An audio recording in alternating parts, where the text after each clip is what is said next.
Merci de prendre de votre temps pour répondre à nos questions. Premièrement, qu'est-ce qui vous a amené à participer à cette journée d'anniversaire de la Fondation UP?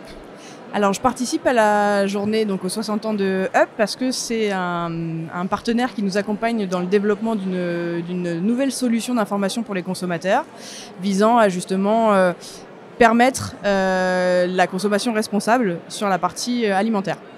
Est-ce que vous pouvez du coup nous en dire plus sur votre solution de consommation responsable? Tout à fait. Alors, donc c'est une application qui va sortir très prochainement, qui vise en fait à faire la transparence complète sur les produits alimentaires, et ce via un niveau de transparence qu'on communique en fait aux consommateurs dans l'application.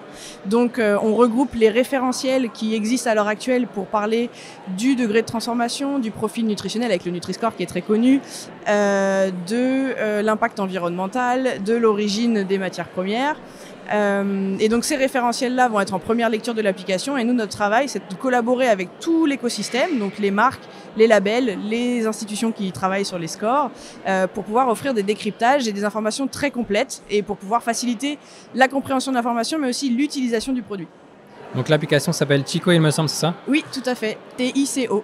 Et donc, si jamais il y a un produit qui n'est pas encore référencé, comment ça se passe? Alors, vous allez du coup trouver une fiche produit qui est incomplète, donc avec un niveau de transparence qui est bas.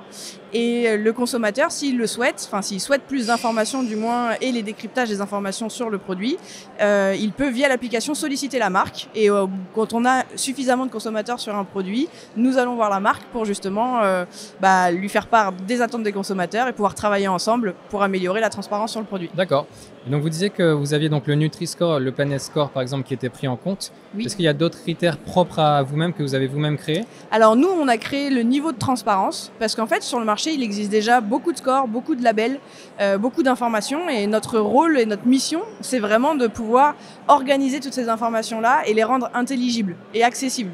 Donc non, on n'a pas créé, en fait on n'évalue pas les produits à proprement parler sur leur qualité, les autres le font très bien, mais par contre on regroupe toutes ces informations pour pouvoir les décrypter et offrir encore une fois aux consommateurs l'entièreté des infos pour qu'ils répondent à ces questions. Très bien.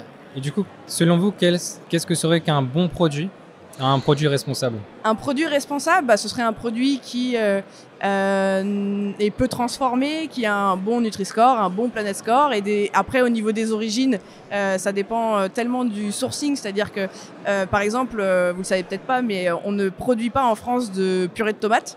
Donc, il n'y a que 10% de la purée de tomates qui est utilisée dans l'industrie, qui est produite sur le sol français. Donc après, je dirais qu'il n'y a pas de bon ou de mauvais produits à proprement parler. Par contre, il y a des démarches de production.